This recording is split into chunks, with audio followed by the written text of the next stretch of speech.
여러분 안녕하십니까? 오늘은 한국 개신교가 시작되기까지를 주제로 강의를 시작할까 합니다. 고종 11년 1874년에 흥선대원군이 하야를 합니다. 고종 임금이 친정을 할 수 있게 된 거죠. 조선의 정치와 외교의 변화의 조짐이 나타날 수 있다는 기대감이 충만했는데 특별히 일본의 반응이 뜨거웠습니다. 그렇지만 일본의 기대대로 고종 임금이 마음대로 기존의 쇄국 정책을 개방 정책으로 바꾸기는 쉽지 않았습니다. 왜냐하면 위정척사파로 알려져 있는 조선의 전통 지식사회의 반대가 극심했고, 특별하게 고종 임금이 친정을 할 수 있게 된 계기가 위정척사파의 거두였던 최익현의 상소가 빌미가 되었기 때문입니다. 대원군이 실각을 하자 이 한국의 진출을 호시탐탐 노리던 일본은 1875년 일명 운양호 사건을 일으킵니다. 임진왜란 이후에 일본은 정한노, 한국을 정복하고 중국까지 점령한다는 야망을 계속 가지고 있었습니다. 명치 유신 이후에 일본의 정치를 장악했던 일본의 개화 정치인들도 이런 욕심을 계속 갖고 있었습니다. 근대화된 일본 해군이 강화도 초지진을 공격했고요. 조선군은 근대 무기로 무장한 일본의 해군을 당할 수가 없었습니다. 일본은 미국이 그랬던 것처럼 그것을 흉내내서 한국의 개방을 요구하죠. 일본의 군사력에 일방적으로 밀려서 조선은 강압적으로 조일 통상조약을 맺게 됩니다. 인천과 원산이 개방이 되었고요. 쇄국 정책은 개방 정책으로 바뀌어야 했습니다. 그러나 개방 정책을 선포했다고 해서 개방 정책이 조선 사회에 곧바로 수용되거나 수긍된 것은 아닙니다. 전통 지식 그룹, 곧 위정척사와 조나양이를 내세웠던 이런 조선의 전통 지식 그룹이 강하게 반대를 하죠.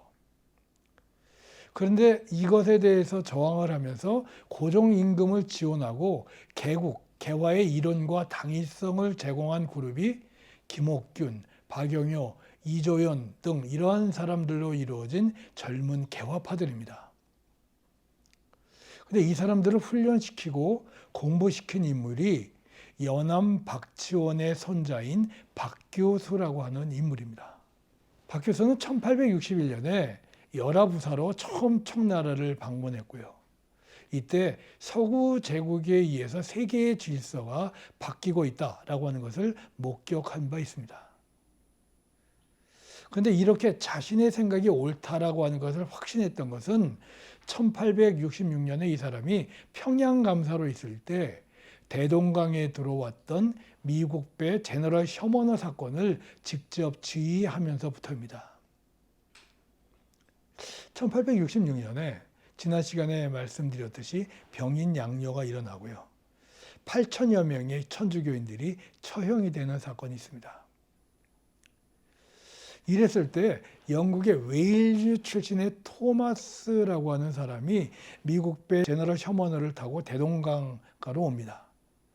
이들은 박 교수가 이끌던 평양 가명의 공격으로 참변을 당합니다. 한국의 최초의 순교자로 기록되었던 토마스 목사. 이 사람은 두 번째 조선에 왔을 때 순교를 했거든요.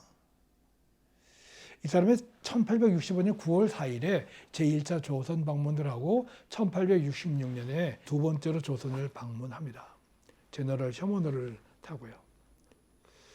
사실은 프랑스 함대, 로즈 제독이 이끌던 프랑스 함대가 조선을 침략했을 때 이 프랑스인 로즈 제독은 그 리텔 신부하고 조선의 신자들을 안내자로 썼는데 그 처음 조선 침공을 계획했을 때 토마스를 데리고 가려고 했어요. 근데 토마스가 조선을 간다고 하니까 불이 나게 이 프랑스 함대가 있었던 디푸에 막 도착했을 때 이 로즈와 그의 함대는 홍콩으로 급파되었기 때문에 그 로즈를 만나지를 못하죠. 이 낙담하고 있던 토마스가 그 제너럴 셔먼을 만났는데 그때 영국의 매도우 상사라고 하는 데서 조선과의 통상을 틀려고 굉장히 애를 썼고 그래서 제너럴 셔먼을 이용할 거다라고 하는 것을 토마스가 알게 됩니다. 그 조선에 처음 가게 되는 제너럴 셔먼은 조선 방문의 경험이 있다라고 하는 토마스를 통역자로 채용을 하죠. 토마스 입장에서도 보면 이 배가 하나님이 예비하신 것이다. 아마 그렇게 믿었을 것입니다. 그 제너럴 셔먼호에 승선한 사람들은 24명이었다라고 하는 설이 가장 많이 유력하게 알려져 있는데 토마스를 비롯한 5명의 백인, 그러니까 무역상 프레스턴은 미국의 남북전쟁의 북군의 대령 출신이었고요. 그리고 선장은 페이지, 항해사는 윌슨, 화물감독은 호가드. 이렇게 해서 그 백인들은 5명이었고요. 그리고 토마스의 조수였던 조농봉이라고 하는 중국인 1명, 그리고 2명의 흑인과 나머지는 말레이시아 사람으로 구성되어 있다라고 하는 설이 유력합니다. 제너럴 셔먼호의 조선의 항해 목적은 3가지입니다. 아직 조선은 그때만 하더라도 대원군이 집정을 하고 있었고 강력한 세국 정책을 썼기 때문에 조선까지 외국 배가 들어올 수가 없었습니다. 이들의 항해 목적은 3가지였는데 선주인 프레스톤의 목적은 조선에 황금이 많을 거다라고 해서 약탈과 도굴이었고요. 화물감독 호가드의 목적은 영국 상사의 그 매도 상사의 목적대로 통상과 교역이었습니다. 그리고 토마스의 목적은 선객이요 통역을 맡았던 토마스의 목적은 조선 선교였죠. 이렇게 서로 다른 목적을 가지고 제너럴 셔먼은 조선 정부가 프랑스 침공으로 한창 긴장하고 예민해 있을 때 평안도 담이면 주영포에 도착을 합니다.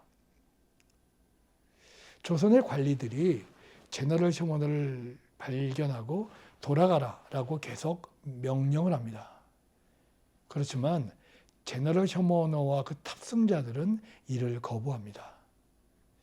평양 진입이 어려우니까 처음에는 관망하고 물러서 있었던 제너럴 셔먼의 선원들이 그 선주 프레스톤의 주도하에 힘으로 조선군을 제압하기 위해서 난동을 부립니다. 조선의 역사책에는 바로 그렇게 기록이 되어 있습니다. 마구 총을 쏘아대는 바람에 조선인 민간인 7명이 피살되고요. 5명이 부상을 당했고요. 조선군인 2명도 피살을 당합니다.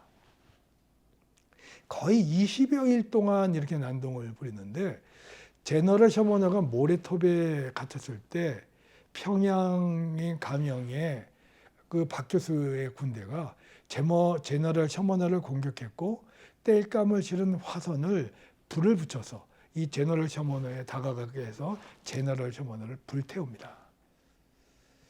제너럴 셔먼은 불에 탔고요. 그 안에 타고 있던 모든 사람들이 죽었습니다. 토마스와 조농봉이 생포돼서 강 언덕으로 끌려 나왔고요. 분노를 이기지 못한 수많은 평양의 국민들에게 죽임을 당합니다. 토마스는 첫 번째 순교자가 되는 영예를 가졌습니다. 그런데 이 제너럴 셔먼호의 선교 방식은 천주교회가 했던 지난 시간에 말씀드린 대로 힘을 통한 선교 방식이었고요. 그 방식은 실패를 하게 됩니다. 그런데 제너럴 셔먼호를 침몰시켰던 평양 관찰사였던 박 교수는 이때 커다란 충격을 받습니다. 왜냐하면 서양의 배 한 척, 이 범선이었던 배 한 척을 20일 가깝게 조선의 제2의 도시인 평양의 군과 관과 민이 합세해서 겨우 물리쳤기 때문에 그렇습니다. 어떻게 기록이 되어 있냐면 거대한 성벽을 맞이하는 것 같다. 이 나중에 박규서는 그렇게 그때를 회상하고 있습니다. 서양 근대 문명의 거대한 힘을 박규서가 체험했던 거죠. 이후에 그 사람은 전략적으로라도 조선이 개항하고 혹은 개화를 해야 살아남을 수 있다라고 하는 것을 확신하게 됩니다. 이런 신념 아래 박규서는 김옥균, 박영효, 김윤식 등 젊은 유학자를 비롯해서 어윤중, 서광범, 유길준, 홍영식 등 젊은 개화파들을 키우죠. 그리고 자신의 이론을 문증의 조카뻘인 박정양에게 이식을 합니다. 이때 박 교수의 적극적인 지도에 따라서 젊은 개화파들이 읽었던 책을 한번 제가 살펴보니까 미국의 법학자 휘튼이라고 하는 사람이 국제법에 대해서 쓰고 이것을 그 한문으로 번역해서 냈던 만국공법이라고 하는 책이 있었는데 이 책을 젊은 개화파들이 읽었고요. 청나라의 위원이라고 하는 사람이 쓴 세계의 지리서, 그러니까 각국의 연역을 기술하면서 서양 제국의 장점을 파악해서 그것을 대항하기 위해서 썼던 해국도지라고 하는 책을 읽었고요. 그리고 1850년 서계여라고 하는 사람이 간행했던 약 50권짜리 커다란 책, 세계 각국의 지리적인 위치, 면적, 인구, 문화, 역사, 문물, 교육, 군사, 정치제도, 풍속, 언어까지 이러한 특징들을 언급했던 영한지력을 박규서는 읽게 했습니다. 그리고 청나라 정관흥이 서양 제국의 정치제도, 국방, 경제들을 소개하기 위해서 1880년에 간행했던 이혼도 이들 개화파들의 필독서였습니다. 젊은 개화파들은 바로 박규서를 통해서 서양 문물을 습득하기 시작했던 거죠. 젊은 개화파들이 개화운동을 전개를 하죠. 고종임금은 젊은 개화파들을 지지하고 그 의견을 받아들입니다. 1880년 12월부터 조선은 개방정책으로 국가정책을 바꿉니다. 어쩔 수 없는 시대적 상황이기도 했지만 어쨌든 조선은 개화시대로 들어가기 시작합니다. 이 개화시대로 들어가는 고종임금으로 하여금 국제관계를 갖게 하고 조선의 문호를 개방하기로 결심을 했을 때 이 젊은 개화파들이 이를 적극적으로 후원하고 나서죠. 1880년에 이 개방정책으로 바뀌고 나서 일본으로 수신사, 김홍집을 중심으로 한 수신사 일행이 일본으로 갑니다.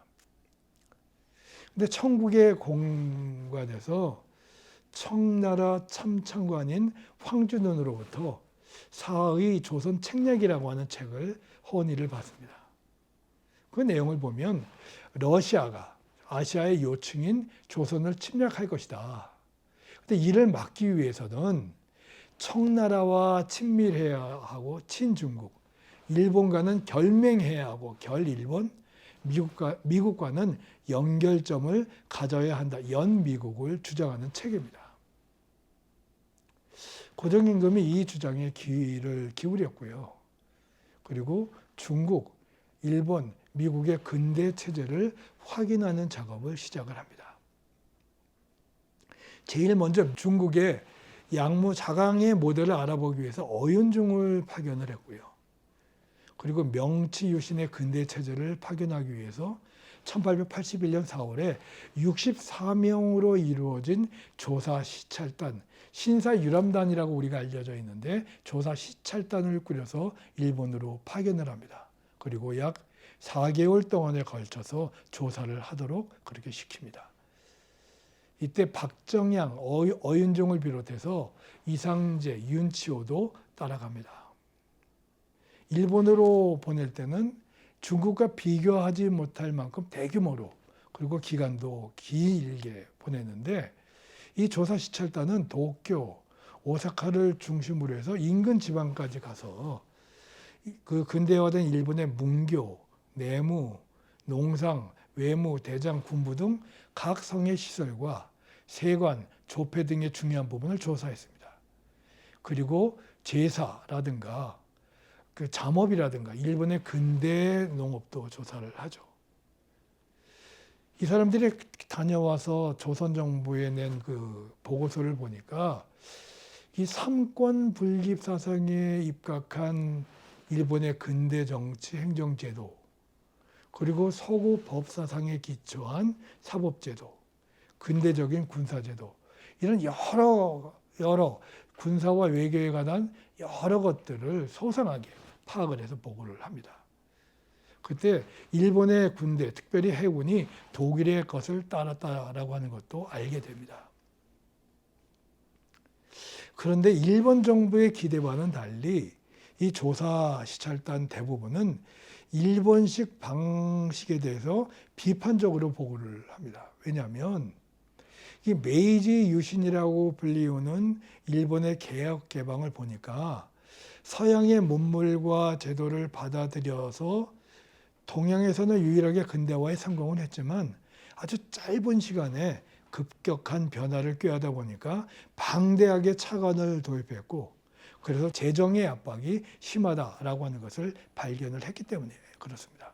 여기에서 이 서구 문명을, 특별히 유럽의 문명을 무분별하게 수용했다라고 하는 비판도 있었습니다. 근데 이미 박교수 그룹은 미국을 개화의 한 모델로 생각하고 있었습니다. 이 김윤식이라고 하는 사람은 스승 박교수의 대미국관에 대해서 이렇게 이야기하고 있습니다.